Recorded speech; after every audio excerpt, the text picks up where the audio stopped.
Hey, Jordan Belfort here, the Wolf of Wall Street in the Wolf's Den. Another great episode today. We have a guest here that I would describe as a futurist more than anything. So he's in the medical field, biology. He's done all sorts of stuff in the past. He's in very big with the whole community of the singularity. You know what the singularity is? The singularity is when that moment in time comes when human beings are no longer more advanced and smarter than computers. So essentially, computing power takes over from humans. It's more powerful, right? So he's that sort of guy. He's the guy that's thinking 10 steps ahead. And now his latest mission is to literally eradicate disease. And he has a whole array of tests and treatments that he offers that are designed really to eliminate disease altogether. He started with a couple of cancers and now he's moving on to other things. I'm talking about Naveen Jain, who is an amazing guy, and we're going to hear from him right now. You can escape the quicksand of QuickBooks with NetSuite by Oracle, the #1 financial system out there. Special financing is back right now. NetSuite's offering a one-of-a-kind financing program only for those who are ready to switch from QuickBooks to NetSuite today. Head to netsuite.com/wolf and head there right now. How are you? Unbelievably well, brother. I'm just doing amazing. Absolutely amazing. So, man, what kind of work do you do now? What's your main business right now? So, brother, as you know, I'm an entrepreneur. So right now I'm fully focused on healthcare. And, and I'll tell you a lot more about it as we go along. The fundamental belief was there has never been a company focused on finding, preventing and reversing chronic diseases and cancers and aging. And, the thing is, people think of chronic disease like you got diabetes, just take a metformin for the rest of your life. You got autoimmune disease that just suppress your immune system. Why is it that no one ever tries to find out why is it you're developing a disease and just get to the root cause and fix it once for all? Because our medical industrial complex has too much vested interest. They have a lifetime subscriber. Why would they want to get rid of a lifetime subscriber, right? So I came from a data side. I said, screw it. If we can digitize the human body, understand what's going on in your body, we'll be able to find a mechanism that can prevent this just with the diet, because your DNA has, we as humans haven't changed in the last 50 years. And now more and more people are having these diseases. They are got to be environmental. They can't be genetics anymore, right? An interesting thing is your genes don't even change, Jordan. This is the interesting part. I am not a scientist, but it's pretty clear. You do your DNA test, it is same forever. In fact, even after you die, your DNA doesn't change. You can take a DNA of a dead person or a dinosaur, it's still the same.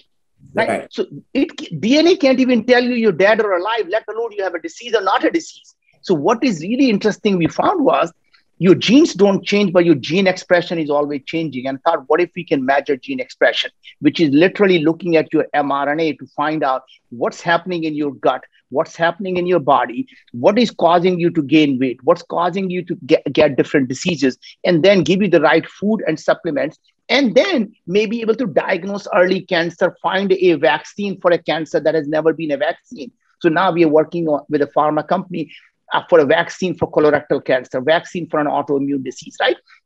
These are the things I never thought when I was young that I would ever deal with the goddamn healthcare. But, in my opinion, it doesn't matter what business you do. It's the same fundamental principle. I mean, I will tell you more about what I'm working on. What are you working on? Where can I be most helpful to you? Oh, listen, I interview all sorts of people, interesting people and all from all walks of life. I do some stuff in the financial markets. I do some stuff just human interest. But I'm very intrigued by what you're talking about with the human body. Obviously, that's something that I have a passion for, and I understand at a very intimate level. I actually have a degree in biochemistry. Oh my God, you're going to love me then. You're going to fall in love with me. I cannot believe.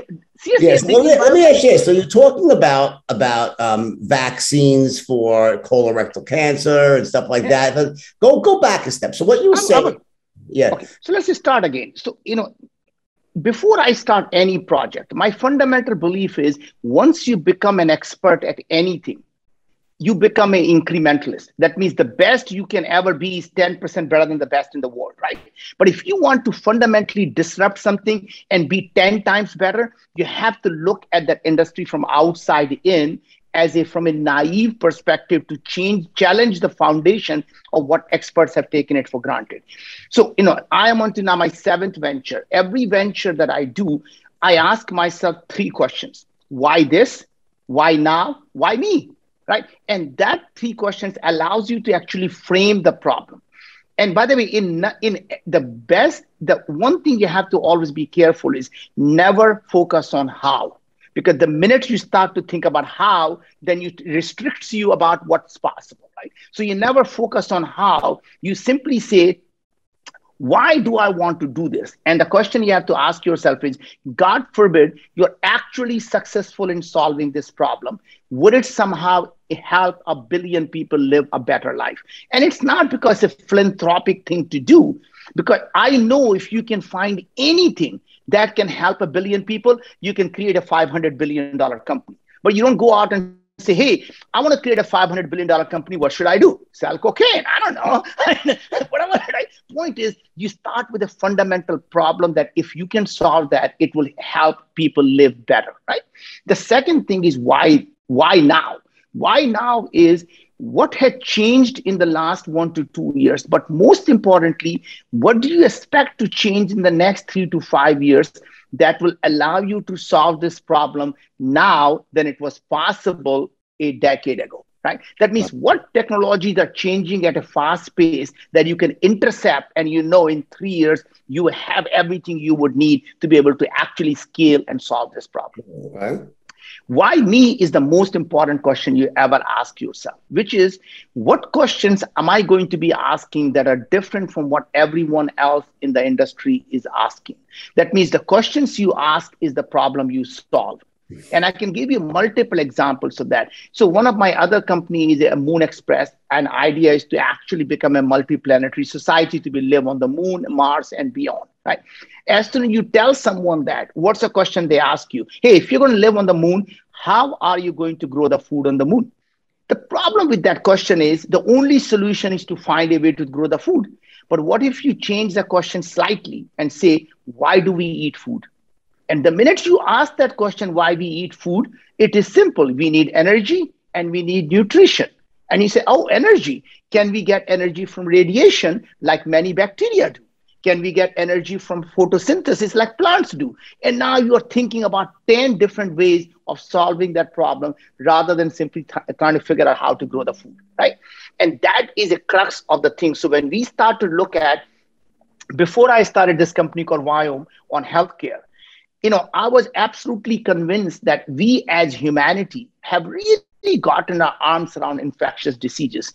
And even though we're sitting in the midst of this pandemic, but this is once in a 100-year thing. But if you look at the thing, even in this worst pandemic of 100 years, despite we have lost millions of people, that pales in comparison to the number of people who die every year from heart disease, from diabetes, from obesity, from cancers, from Alzheimer and diabetes, and Parkinson's and depression. It just pales in comparison to that, right? So idea was, what if, and you never wonder how, what if you can prevent and reverse chronic diseases, cancers, and aging? Would that help a billion people live a better life? The answer is 7.4 billion people. You can check mark that second. The second question is, why now? And the why now, we said, look, to solve this problem, what has to happen? And this is really, Jordan, the reason I am giving you this framework is you can apply that to anything, right? You can say like, hey, what problems have to be solved for this big problem have to be solved?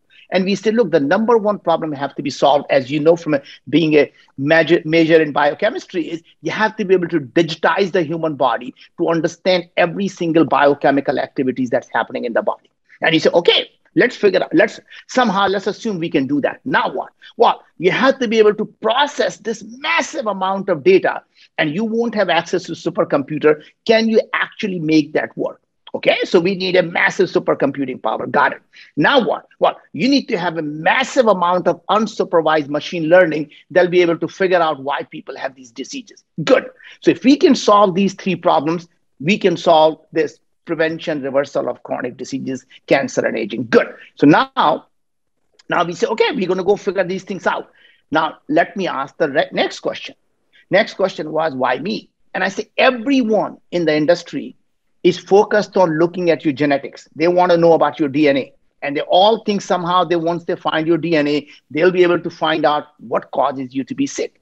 And it occurred to us that your DNA never changes when you develop a chronic disease. So I take your DNA today, God forbid you gain 400 pounds. You still have the same DNA. Now you have a heart disease, you still have the same DNA. Now you have diabetes, you still have the same DNA. You have depression, you can have every disease, your DNA doesn't change.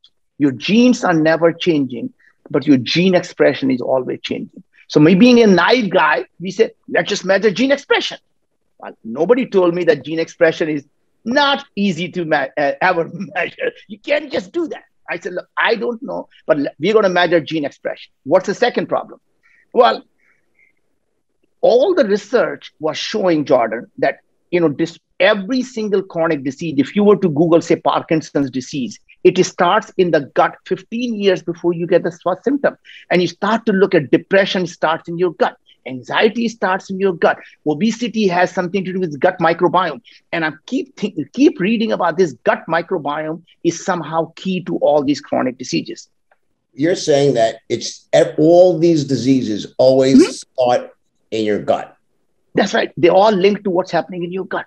And it's very interesting. By the way, this goes back to not something we learned today. This is 2,500 years ago. Remember Hippocrates, what did he say? All diseases begin in the gut. Okay, so what you're saying, that Parkinsonism, while it has to do with your DNA, you're saying it's triggered by your gut, or no? It has nothing to do with your DNA. It's not inherited. It is not inherited. It's actually, you may have a potential to have a disease, but that's it, a potential. That means you may never develop a disease. Is triggered by the things that you do in the environment. So it is your gut microbiome that actually releases certain things that makes your gut leaky. And now these microbes are going into the blood and they start to infect your blood-brain barrier. And suddenly you have infection in the brain. And that is what causes the neurodegenerative diseases. So Alzheimer and Parkinson's and many of these diseases are neuroinflammatory diseases. That means it's inflammation in the brain that actually causes the many of these diseases. Similarly, a depression, if you just do Google depression and microbiome, there are thousands of papers that actually show how depression starts in the gut and your gut brain is connected together, right? So basically, when you have an anxiety, you get the butterflies in your stomach, right? So this is like people who have autism, they'll always tell you they have the digestive symptoms. They're constipated, they have diarrhea, they have a whole bunch of stomach aches. They all have these digestive issues, right? So your gut is the key to all these things. Now, everybody was focused on this gut microbiome. It was not something we discovered. The problem was, it occurred that everyone was asking the same question. They wanted to know what organisms are in your gut, what bacteria are in your gut. And if they can find out, they'll find out why you have a disease. It occurred to me, I'm not being, scientist. I thought these bacteria are like little human beings, right? I say, what if there could be thousands of different bacteria producing exactly the same toxin that causes you to have disease? So you can take two people with diabetes, completely different organism producing the same thing that causes you to have diabetes. So what if you focused on what they are producing, not who they are? And suddenly you will know what is the biochemistry, because our immune system doesn't have eyes and ears. It doesn't say, hey, I see that Akkermansia there. It simply says, oh, I see this chemical and I'm going to now react to this chemical, right? The simple basic math and chemistry. So our idea was, once you know the chemistry of the body, then you can apply math to it and you'll be able to understand why people have these diseases. And that is literally why we started this company. And now, 5 years later, Jordan, we have now analyzed over 250,000 people. And here is what we learned. Not only we can now, when people, when you do a test with Viome, we basically do a blood and stool at home. So you finger prick your thing, you get 4 drops of blood and then you do a touch of a stool. We analyze everything, and then we say, Jordan, now we looked at your gut and we look at your host. You should not be eating broccoli because you have too much of sulfide production in your gut, and the broccoli contains a lot of sulfate. It is causing a lot of inflammation. So lay off that broccoli. And by the way, you think spinach is healthy for you. It is actually harming you because your gut bacteria is not able to digest the oxalate in the spinach. You shouldn't be eating it. And by the way, you're eating way too much protein. It's not getting digested. And your bacteria are now actually fermenting that protein, releasing ammonia. And you need to take a digestive enzyme with that, or you need to lay off the protein a bit here. So we can tell you what foods you should eat and why, what foods you should avoid and why. And by the way, you need 17 milligram of elderberry. You need 22 milligram of curcumin. And we make those capsules on demand, not pre-made, literally robotically every single month we make. As your body changes, we change your capsules and send them off to you. Right? Just by doing that, we did a research that in 4 months, your IBS, which is, by the way, 10 to 15% of the whole population suffers from stomachache, constipation, diarrhea. Your IBS symptoms go down by 40%. Your depression goes down by 36%. Anxiety goes down by 32%. And your diabetes comes down by 30%. You said you did these are double-blind studies that you've done? No. So this one is a single-arm controlled study on our customers. And the reason is you don't want to give the placebo to our own customers, right? However, we are doing a double-blind placebo-controlled study for mental health, digestive health, and immune health with the makers of Centrum and Emergency, the GSK Consumer Health Group, right? So that is our prevention business, to be able to prevent the disease from happening. And then we have a second part, which is prediction. Can we predict before you have a disease that you're moving towards having a disease or you're moving away from it? So we literally, by analyzing all of the 250,000 people, now we can see all the people who have depression, what is their biomarkers? All the people who have diabetes, what's their biomarker? And every time you do a test, we can say, hey, Jordan, great, your diets are completely good now. You're moving away from people who have diabetes. You're moving away from people who have depression, or you're moving towards a person who has an anxiety now, right? So we can predict the disease. The third is diagnostics. So we can now diagnose the earliest stage diseases, including cancer. And by the way, this one we got FDA breakthrough device designation on diagnosing stage 1, stage 2 oral cancer and throat cancer simply with your spit. You spit a saliva, and we can tell you with 97% specificity that you have oral cancer or throat cancer. It's literally a dentist rubs your finger around the gum and says, hey, I don't feel anything, right? Or they take your thing and say, I think your throat looks good. I don't feel anything, right? By the time you feel it, it's too late, right? It's big bump like a golf ball. So slow is just about right if you're on vacation, or if you're a sloth, or describing QuickBooks, which is really more like slow books. Kind of sucks you in and slows you down with all the manual processes, integration difficulties, and all the glitchy delays that leave you scrambling for your numbers that you need now. Now is the time to make the switch to NetSuite by Oracle. Bottom line, the #1 financial system out there, because NetSuite gives you visibility and control of your financials, inventory, HR, e-commerce, and more. It's everything that you need to grow all in one spot. See, with NetSuite, you can automate your processes and close your books in no time, no matter how big your business grows. Failing to switch to NetSuite will leave you stuck trying to make some sense of your books while your competitors are sprinting ahead. Listen, 93% of surveyed businesses increased their visibility and control since switching to NetSuite. And right now, special financing is back. NetSuite's offering a one-of-a-kind financing program only for those who are ready to switch today. So head to netsuite.com/wolf. Head there right now. Get special financing at netsuite.com/wolf. That's netsuite.com/wolf. The fourth part is prognostics. Now that we know you have a disease, can we actually tell you which drug is going to work and which drug is not going to work for you? So we just published a paper, by the way, 2 weeks ago, that we can predict not only you're developing diabetes or you're going to have it, and if you have it, we can tell you whether metformin is going to control your diabetes or not. You don't have to take it. We can say, hey, don't take the metformin, it's just not going to work for you, right? Or the last part is the most interesting part. The diseases, there has never been a cure. Now we are working with a pharma company for developing a vaccine for an autoimmune disease. There has never been a cure. All they do is suppress your immune system. We found out what organism in what cases is releasing a protein that is very similar to the protein in our joint. That immune system wants to attack the protein from the microbiome, ends up attacking your joint, causing the autoimmune disease. We saw the same thing for a specific cancer in a GI. Which autoimmune disease are you talking about? Rheumatoid arthritis or lupus? It's very similar to rheumatoid arthritis, called ankylosing spondylitis, AS, ankylosing spondylitis, right? Similarly, we did the same thing for a GI cancer, and it's a colorectal cancer. That we can, in fact, now we found out what organism called Fusobacterium nucleatum.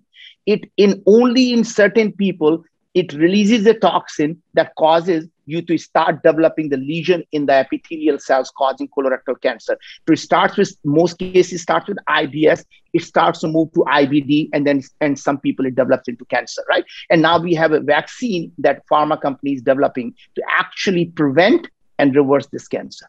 Think about that. So now, is your company a public company or private company? Private company, Jordan. It's a private company. Yeah. And have you been raising venture capital for this? This sounds like very expensive research. And I know in the bio oh world. my God.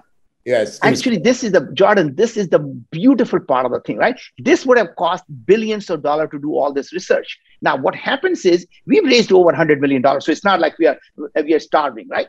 But in our case, our consumer pays us to give the data to us. Think about that for a second. When you do a test, you want to get better. So you say, hey, I want to feel better. I want to have more energy. I want to have no brain fog. I want to really feel good. I'm going to do the test, and I'm going to tell you, hey, Jordan, take these supplements. We're going to make them for you. Here are the food you should eat. Here is what you should eat. You get better. In turn, now I know people who have this type of inflammation in their cytokines. So interleukins, this one, IL-1 is going up, IL-17 is going down. These gut bacteria are producing this toxin. And that's the reason why Jordan had a brain fog. Now, next person comes along, we know exactly what to do. Right? How long have you been doing this for? 5 years, Jordan. 5 years? Yeah. And so what would you say your success rate is for people that come to you with, is it mostly for things like brain fog or IBS? Why do most people come to you? Yeah, so it's interesting. There are 5 major categories. So people come to us because they have some type of digestive things. Or people, by the way, a lot of biohackers come to us. A lot of people who are athletes and extreme athletes, they want to squeeze the last thing out of their body. But a lot of the people who come to us, they're suffering from digestive symptoms. So digestive symptom could be, I got a stomach ache, I have constipation, I have diarrhea, all types of things that people have in the digestive symptom, right? Okay. So that's one. Second is people say, I want to sleep better. I just don't sleep well. Third is I have all kinds of anxiety and depression. And we have had an amazing people who tell us this all, now they get better. Is skin health. People who have had acne or eczema or psoriasis, they say, oh my God, I have tried everything. And by the way, the beauty comes from inside. That's what mom would say, right? So this is literally, you fix your gut, you fix the inflammation, and your skin gets better, right? And so a lot of these issues are across multiple sets of things, including people get better energy, better mood, brain fog. And so all of these are just the symptoms of the underlying inflammation. And how long does it typically take from the time that someone comes to you? So the step one is you take is it their blood, their saliva sample, stool? What do you do? So actually, we currently do 2 things, which is a few drops of blood and a touch of a stool. We are adding saliva next, is going to be coming up in the next few months, and urine. So, but for all the clinical trials, we actually collect all samples, saliva, blood, urine, and stool. For customer, we only do stool plus as blood, and we are adding saliva next and the urine after that, right? And then we are able to, in fact, now look at everything that's happening. Like if you look at the human body, they're really like a donut, right? There's a tube that goes through us. So look at the top of the tube, bottom of the tube, and the other side of the tube, right? So how many people are you said you've been through 250,000 people already? Yeah. 250,000 people? So 250,000 plus people, and we are adding about 20,000 to 30,000 every month now. It's just really going through the things because our word of mouth is so strong, Jordan. And one of the interesting things is when you focus on helping people get better, they tell 10 more people, they buy for whole family. So one person signs up, the next thing their wife signs up, their girlfriend signs up, and now they give a Christmas gift to everyone. What are your thoughts on the traditional Western medicine that, the United States is so, fixated on versus, and I think they've gotten a little bit better where they've started to accept other forms of medicine as well. But, what do you think about the traditional sort of cause effect, sort of very sort of like, take this drug, more, less prevention, more dealing with symptoms and ameliorating symptoms? What are your thoughts on the whole system? Our medical system is absolutely the best when you have an acute problem. You need to get a surgery done. You need something. You have a serious inflammation and you have some infection. We have the best system. It is not designed for chronic diseases. It was never designed for chronic diseases. It was created at a time when people were dying from infections, right? That is what it does really well. When you have an acute problem, our medical system is really good. When you have a chronic problem, it wasn't designed for a chronic problem, right? In fact, if you go back and look at, we as humans haven't really changed. Somehow we have evolved to be very different people. In the last 20, 30 years, more people have cancers, more people have more, diabetes, more people have obesity.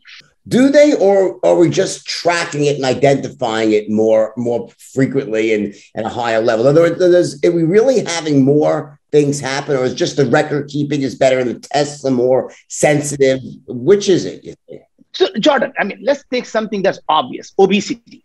I don't need a test. I can tell somebody is fat. I don't need Disney World.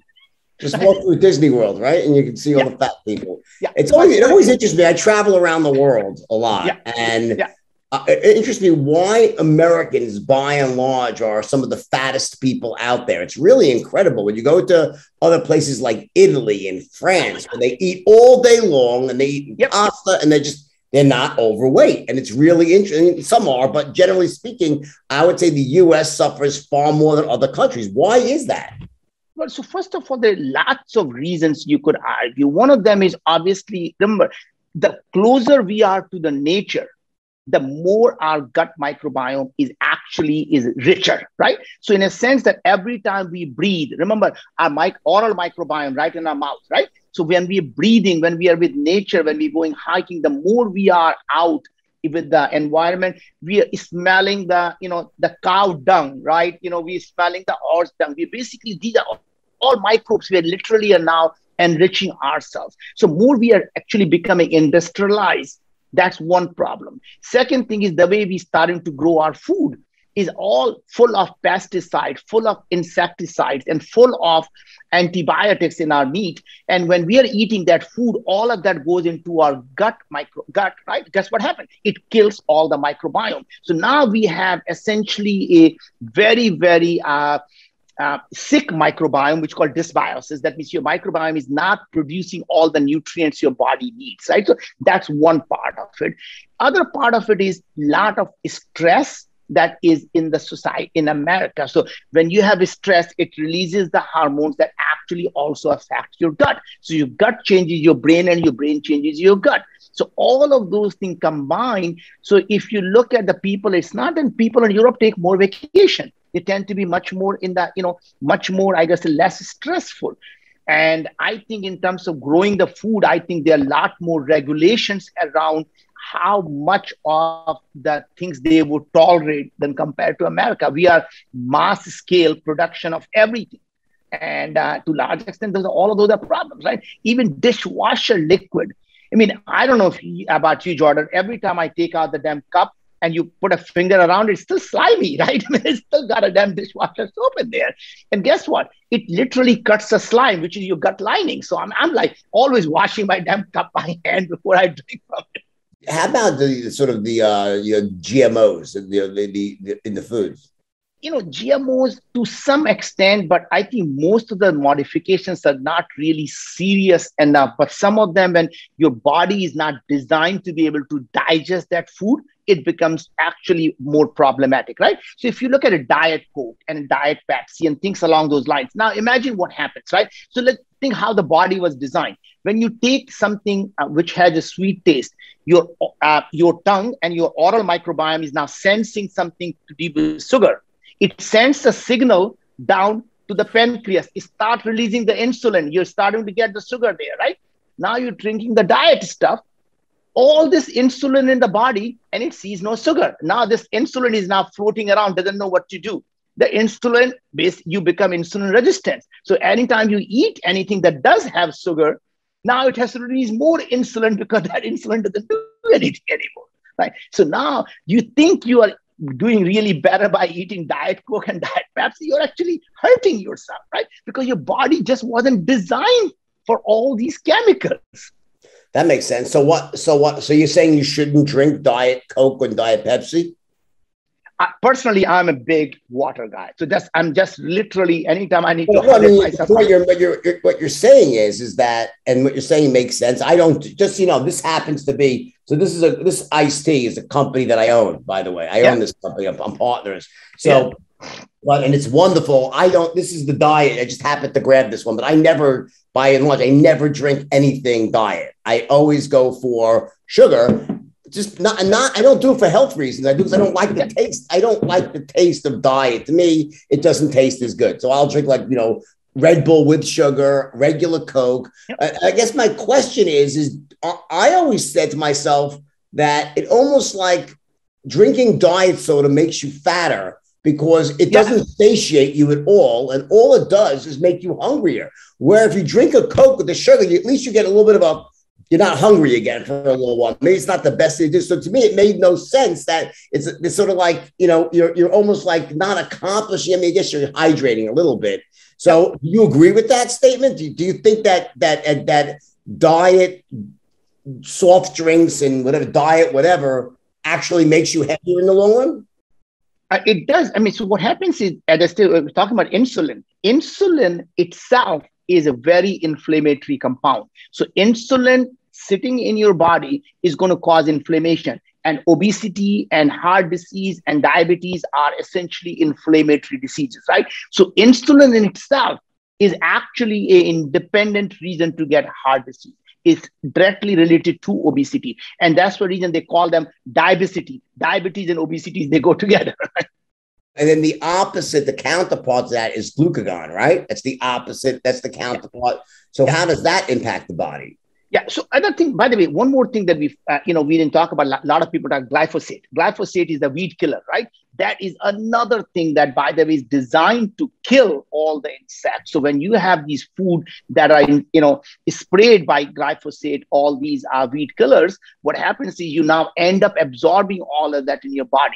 Now, imagine the way we are. I mean, I'm a vegan, so but a lot of people who eat meat, guess what? If you ever seen amount of antibiotics they give these animals just because they are in such close proximity to keep them actually not get infection, they literally are pumping antibiotics in their body all day. When you eat that meat, what are you getting? Whole bunch of antibiotics in your body. What do you think it's going to do? It's going to kill all your bio. Right. When you cook that meat, though, doesn't it deactivate the antibiotics?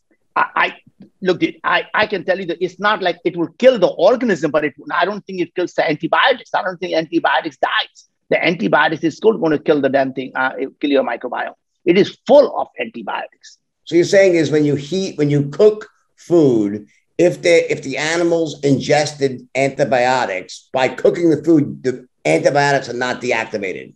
That's right. That's my understanding of that. Okay. So when you eat animals that have been ingesting, you're basically ingesting all those antibiotics on a daily basis. And then that's causing the bacteria in your gut to essentially be destroyed and makes the room for opportunistic infections and other less unfriendly flora. And you're right.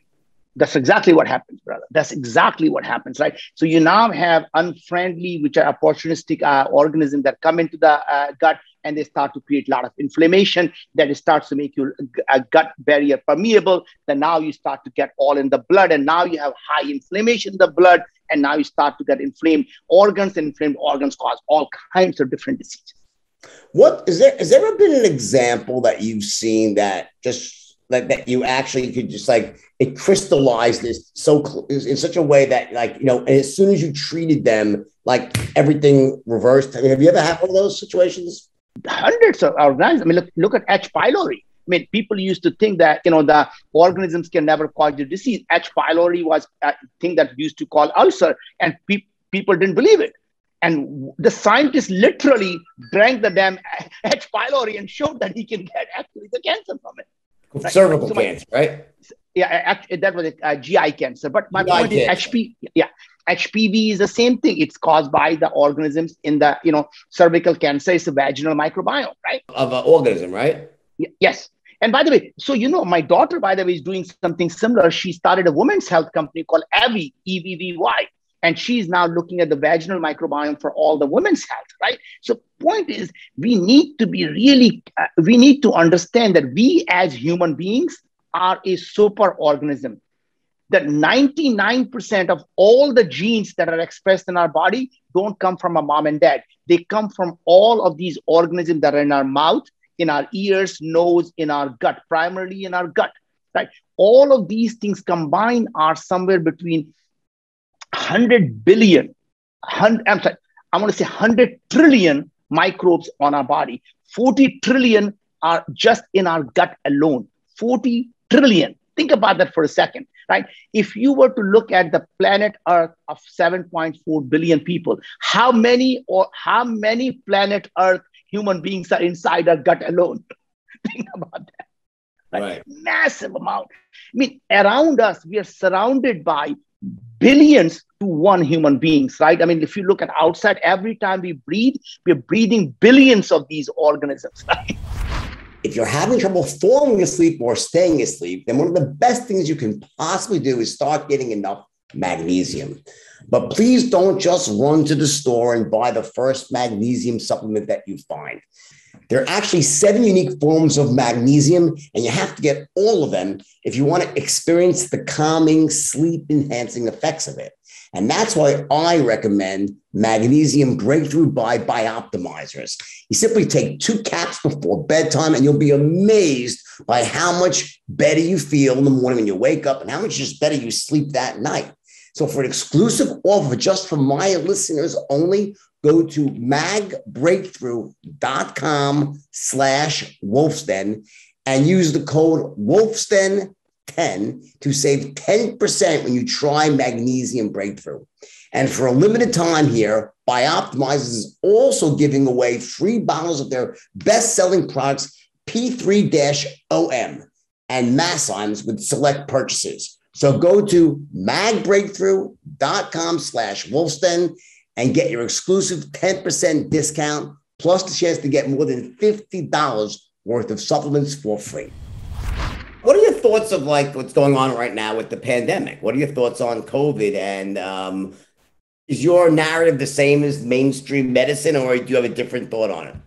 So first of all, you know, why is it some people have very minor reaction to same infection and some people have very severe reaction? So think about that for a second. So what happens is you get an infection. You have an immune system. Your immune system should be able to deal with that infection, right? And generally you should be able to be fine.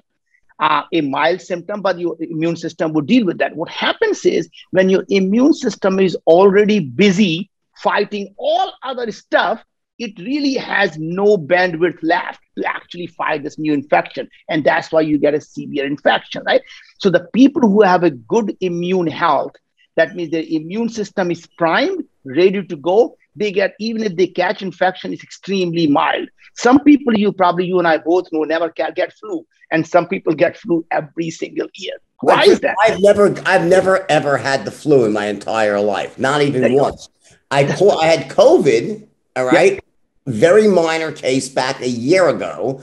yeah, More than about a year ago, almost a year, 11 months ago. yeah, And it was I had one day with 100 fever, and then yeah, 3 days I was tired, and then yeah. fine, Got right? yeah, Lost my sense of smell for about a month, and then it came back, right? And ever since then, I was testing for antibodies, yeah, and I always had over 10, like the yeah, maximum amount you could measure for, right? yeah, So I never got the vaccination because I kept measuring yeah, very high on the antibody chart, right? yeah, yeah, Last week, a few days ago, actually, I took an antibody test and I took a COVID and I tested positive for antibodies and yeah, positive for COVID. yeah. So So, I brother, say I have COVID again now yeah. and I have no symptoms. So interestingly, there are two types of, the immune system has two types, the T cells and the B cells. The B cells are the one that produce antibodies. The T cell actually have the memory of you being infected previously, right? So the interesting thing is your immune system is very good. So I think you should I'm going to send you a test for you to do, and you will see your immune health is really good. So when you do a test, we tell you your biological age, your immune health, your gut health, your cellular health, your mitochondrial health. So you can see the fact when you get infected and you have very mild symptoms, that tells you, your immune system is really good. That even if you got infected, you don't even have symptoms. And that's a sign of a good immune system, right? Someone else who has all types of obesity, diabetes, and other types of, that means the system is already inflamed. They get COVID, they end up in the hospital, right?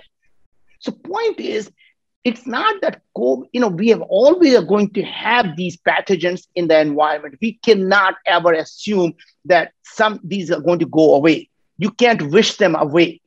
And I'm not talking about the idea of putting a mask on. It's good for a short term that you can prevent yourself from getting a disease. But anytime you're going to take the mask off, then what?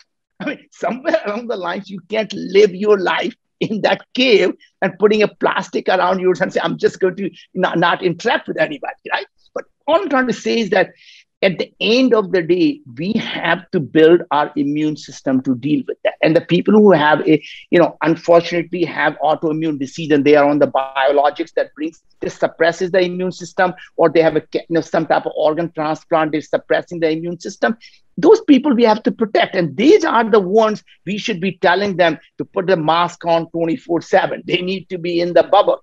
But the other healthy people, the right approach will be for them to get out. It is how you build the damn immune system. This is how we learn how to teach our immune system. So I don't know. So why is it though that sometimes you'll Yeah, see someone that is completely healthy yeah. and it seems that they would have a strong immune system. They're not overweight. There's nothing wrong with them. They've taken care of Oh, themselves. brother. They're 40 years old and they get a terrible bout of COVID. But Jordan, that is the misnomer that just because you are thin and look good doesn't mean you are healthy inside. In fact, we have seen most people, who go on this keto diet. By the way, it's really interesting. We did a study and we published it. And this study is going to be coming out in Nature, one of the highest research magazine.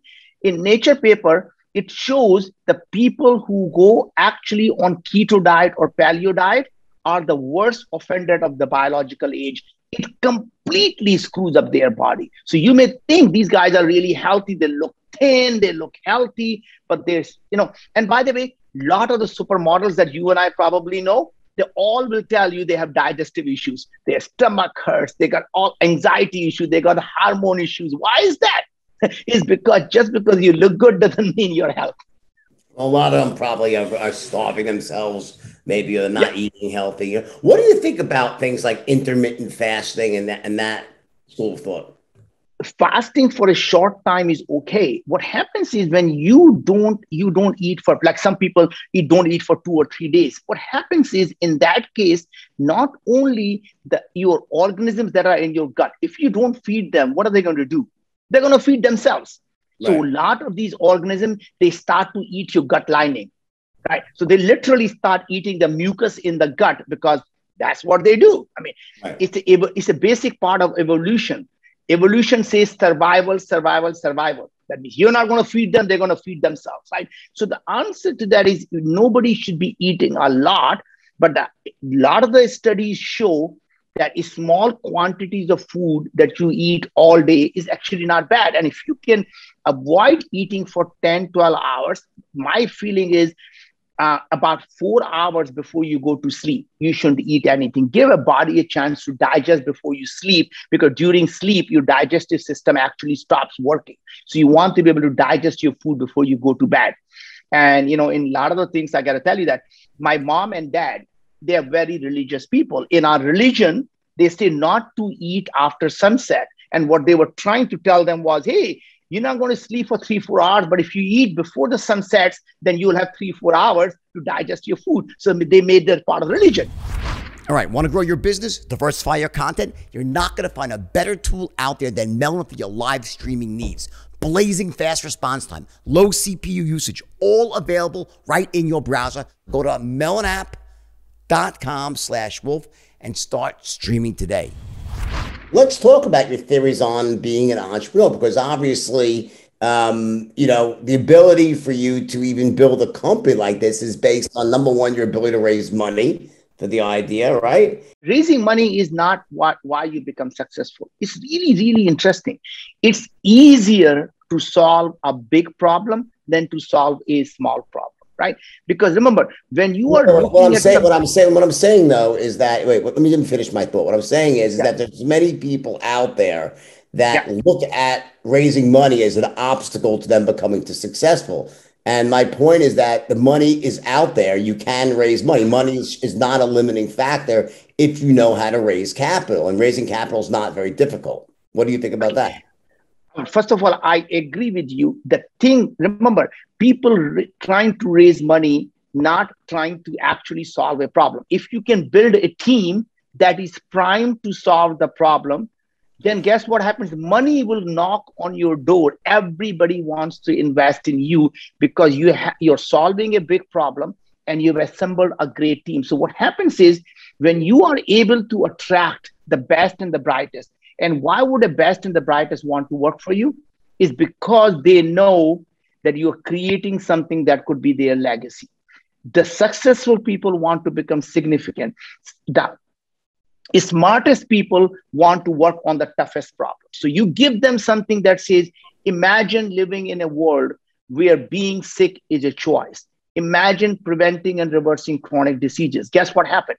The head of IBM Watson, who has 2,000 AI people reporting to him, comes and joins us. Global head of R&D for GSK says, I'm tired of developing these things that does not cure anything. I'm going to come and join you. A scientist who was at Los Alamos National Lab, who actually knew how to do the gene expression testing, quit and came and joined us to help us solve the problem. Guess what happened? When we have this wonderful team, all the money, everybody wants to invest in this team. my question though, okay, right, I get that, but okay, there's a lot of people who are going to listen to this podcast who are not going to be able to take that strategy and say, I'm solving the world's biggest problem. They don't possess the skill sets. Maybe they they've been raised differently. They have a different opportunity set in front of them. They have other realities. So they're coming up with more mundane day-to-day ideas that are more incremental and not going to, stop sickness or go to the moon like Elon Musk. Yeah. So what I'm saying is there's a strategy out there that needs to work for everybody. It can't just be think of a problem that's so insanely great and then attract people from Harvard, Yale, and MIT. That's not going to work for 99.9% of the people in the world. So Jordan, what works for everyone is really simple. Why does somebody invest in you? They invest in you because they see the opportunity for them to get a return on their investment, massive return on their investment, right? So the two reasons people invest, greed or fear, right? So either they believe that it is going to be big and it's going to be able to give me the return on investment and I want to invest, or everyone else is doing it and I can't miss out on it, right? Right. So both the reasons is for them to believe that if they don't invest, they're going to miss out on it. And the fact you have something good. So most people, one of the biggest hurdles for entrepreneurs is they believe their idea is the one that they possess, is the most valuable thing they have. And what I can tell you that as an entrepreneur, the biggest thing that you possess, your biggest asset is your execution, not your idea, right? If you share your ideas with as many people, makes your idea better because they question it and you say, oh, I didn't think about that. Now, how about this? So go out on your social media and say, this is what I want to do. And here is what I'm thinking about. What would you invest? If not, why not? And guess what? As you're learning, you're constantly modifying your idea. And someone says, oh my God, he has thought through everything. I love that idea.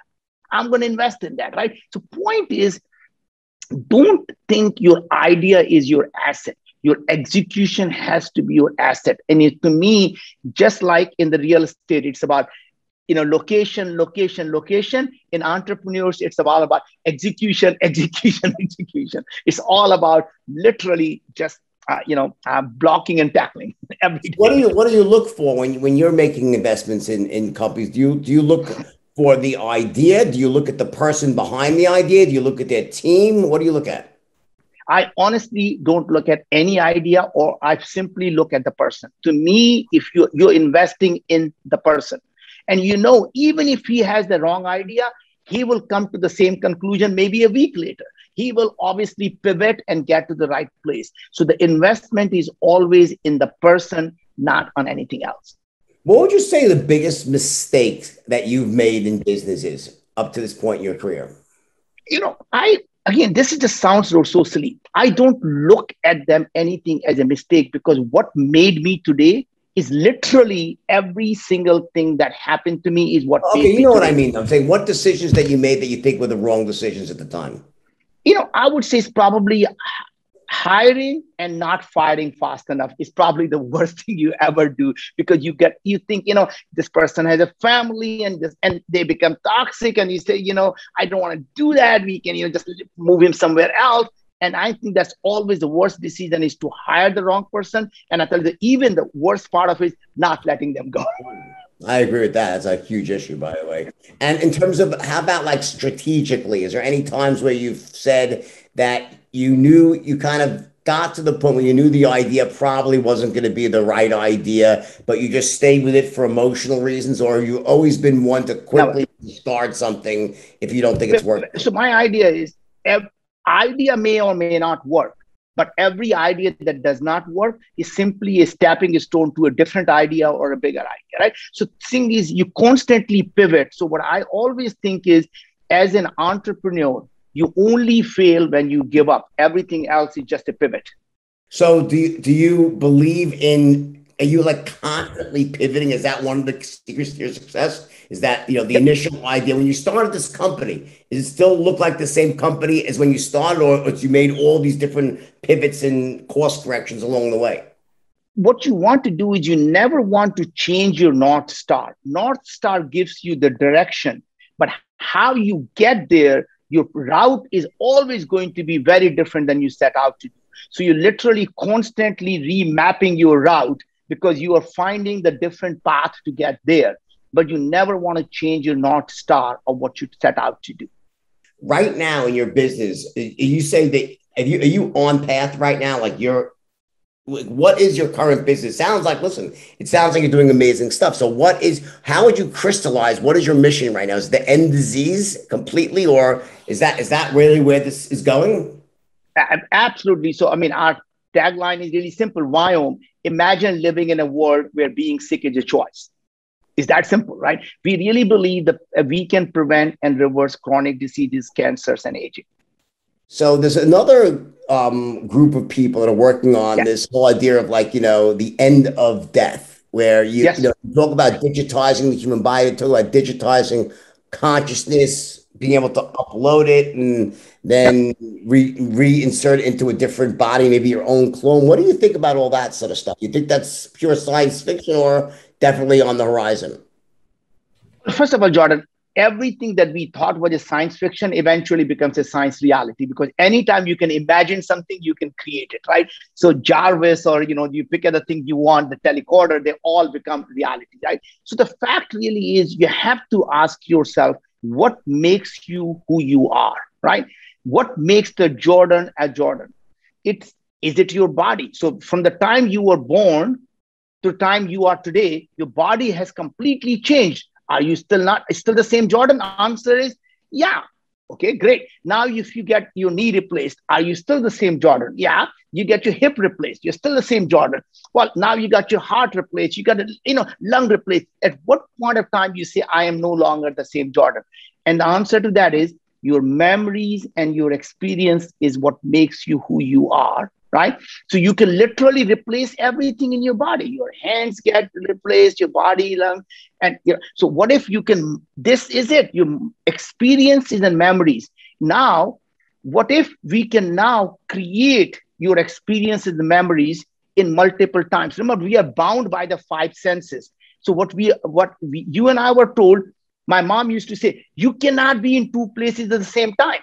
Or, right? Or, so now imagine what makes you think you are where you are and where I am is because I see it, I smell it, I touch it.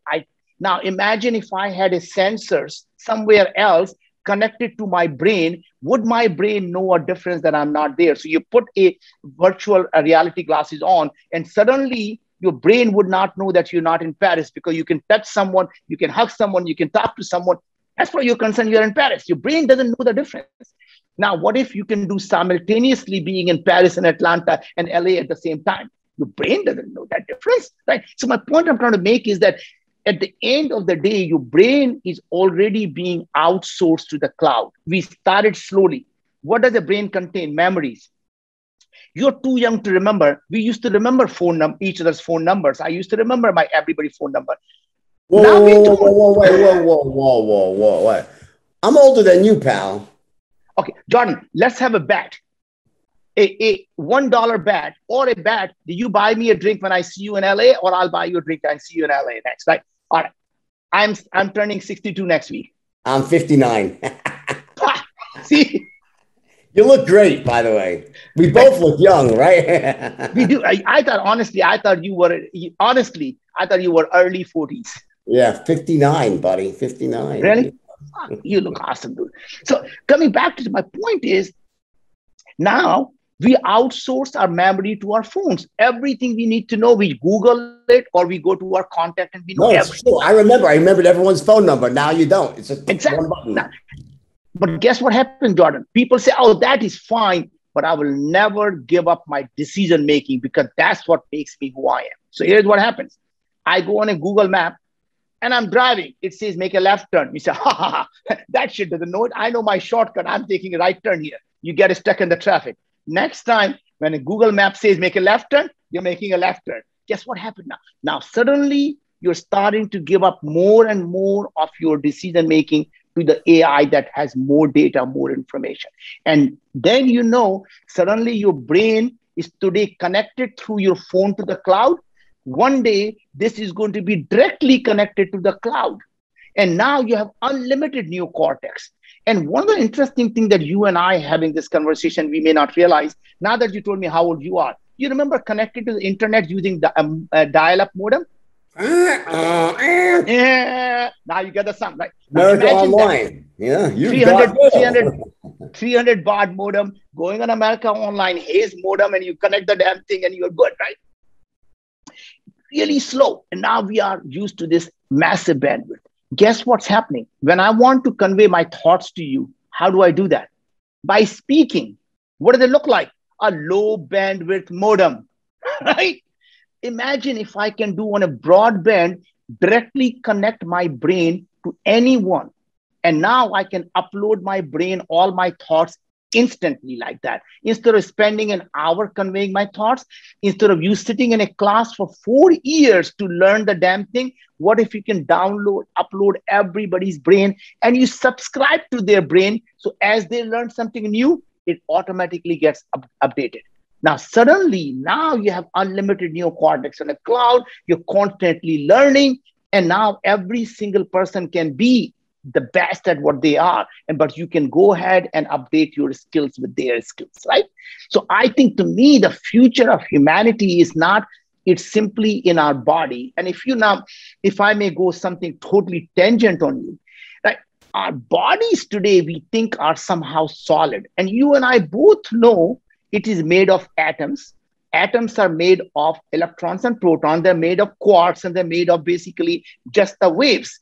So you and I are really not people. We are just bunch of waves, all basically just one single energy source. We are simply manifestation of that. So when people talk about that someone dies, what does it really mean that wave died? It simply became part of where it came from. So what is this idea of my body into a different body? It was never that body to begin with. Got it. What do you think about things like the Terminator with like AI taking over? You're talking about where you're ceding control to AI, and do you ever see a point where that can become dangerous? Well, it is like, do you believe that human beings can ever become dangerous? I think that human beings are inherently dangerous. That's my point. So my point really trying to make is it's not somehow people think that AI is going to become dangerous. AI will simply do what human beings program it to do. Right? Well, will ever get to a point where it will say, no, I'm smart enough now. I'm going to do what I want to do. Yeah. And I think absolutely. So if you program it to be the self-learning, and if you have no control over it, right, that means it can actually generate its own power. It can modify its own code. And we go back to the West world. I mean, I don't know if you saw the West world, right? I watched it last night. So if you watch a West world, I mean, the robots became conscious and say, screw these damn humans, right? I'm just so over it. And they are able to now take control of their own consciousness. And you could argue that once the AI becomes consciousness, is it become more dangerous? Or does it become more benevolent and more loving than what human beings should have been? So we could argue that human beings are more dangerous because they have this concept of envy, jealousy, anger. And what if we can remove that from the programming of the robots, that they always are loving and compassionate and always giving? What if you can't, though? Well, in that case, if we have absolutely have no backup plan. So I think what there should be in every AI, I mean, obviously bad people are going to do bad things, but let's assume we are able to control the AI. We could put a simple command that when someone issues a certain command, it actually just kills itself. So a kill switch, basically. Yeah, kill switch. And you think, but I mean, do you think, I know we're talking, we're half kidding here, but in all seriousness, how many years away do you think we are to where the power of computers exceeds the power of humans, singularity, so to speak? How far? I'm the vice chairman of Singularity University. So just in case you're wondering, right? So I've been on Singularity University for a long, long time. So it's really clear. I think that within the next 15 years, the computers are going to have same power, if not higher than the human brain. And after that, you start to look at in about 20, 25 years, the computers are going to have a power equivalent of all humanity's brain combined. Right. So when people talk about two brains are better than one, what about the 9 billion brains combined together? Scary stuff. What do you think for the average person, right? Yeah. Who's, maybe in their 20s or 30s and even in their teens, then they're going into this world, what would you do if you were that age again? What sectors, what industries would you be going into right now that you think the future is going to be kindest to? So first of all, it's a dumb question. And here is why. Because, any skill that we think today exists may not exist in 5 years, 10 years. So by the time they graduate, the skill may not be even needed. If you go back and look at today, and then by the way, I'm just being flippant when saying it. The questions to me, is really the interesting part is, as we start to look forward today, most of the jobs that exist today didn't exist 20 years ago. So the jobs are actually being created by the technology themselves. 20 years ago, who would have ever thought a job of a data scientist is going to exist, right? We just didn't have these jobs, right? So point I'm trying to make is that if you were to go back and look at what you want to teach children is not about skills, but learning to learn. How do they become the lifelong learner rather than going to college and learn and then they simply use? That's the industrial era manufacturing society that says you learn a particular skill and you use it for the rest of your life. In the future, it becomes you never stop learning. So you and I are the actually great example. It doesn't matter what we did in our college. What we are doing is so different, and we are constantly learning every day.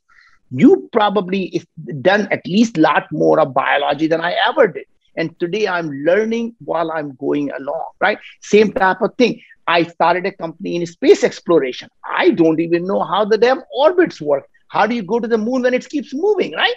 The point I'm trying to make is that once we can teach children how to learning to learn, learning to solve problems, and most problem tends to be multidisciplinary, that we teach children to learn as many different things they can learn, different disciplines, and then learn to connect the dots, right? And that is the biggest skill you can ever teach children. Well, with that, listen, my friend, we're out of time, but thank you for that. It was a really interesting interview. You're really, truly are a brilliant guy, and I respect your intellect and everything you've accomplished. And what's the best way for someone to find out more about you? Get me on LinkedIn, follow me on LinkedIn, Instagram. I'm on all those social media. And if any one of your people want to reach out to me, I'm the easiest person to reach out to me. My name, first name, last name @gmail.com. So I'm always available. All right. Awesome. All right. Najib, thanks for coming on the show. You're amazing. Great interview. Everyone share this with your friends and subscribe. This is really great stuff, and it can only help you live a better life and make better decisions. Thanks, everyone. We'll see you again next week.